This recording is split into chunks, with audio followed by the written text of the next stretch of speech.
I'm joined now by the Deputy Spokesperson for the State Department, Marie Harf. Marie, great to see you. Thank you very much for being here. Of course. All of the questions that have been asked are not necessarily whether to bring a prisoner back, but the price paid and the lack of notification. First of all, to the lack of notification, Dianne Feinstein, hardly a critic of the administration, a fellow Democrat, has been extremely critical and concerned about this, as well as Mike Rogers, a Republican counterpart. There seems to be bipartisan concern on the Hill that there was no reason not to notify either the Big Eight, the committee chairs. What does the administration say to that?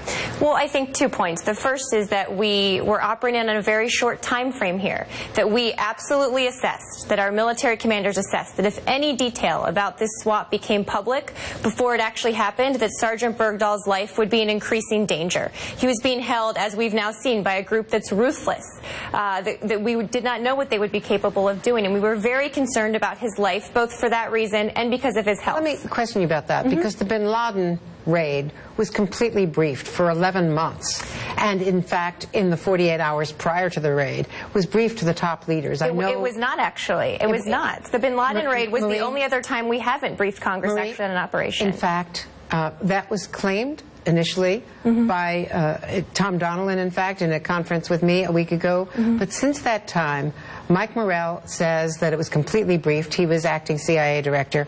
And in contemporaneous time frame, I talked to a Senate chairman the day after the raid, and he said, I'm so sorry I couldn't talk to you that Sunday we were together. It was briefed. Well, I was CIA spokesperson then, if you remember. I know. And I think it's the same, what we're talking about with Bergdahl is somewhat the same as bin Laden. The architecture of what this might look like, including in the Bergdahl case, was briefed to Congress, including who the 5 would be, including what the swap would look like. That was fully briefed to Congress. But the specific operational details about when the swap would happen for operational security, as was the case with bin Laden, were not briefed prior to the operation because we believed that was a necessity. I don't want to argue the point because we haven't discussed this before, and I don't want to put you on the spot. No, but it's my job to be put on the spot. On Sunday afternoon of bin Laden, before it was announced, I was standing next to a Senate chair who said, I have to go, and later said to me, the next day said to me, I'm so sorry, but I was being told about the raid, and I didn't want to risk standing next to reporters like yourself.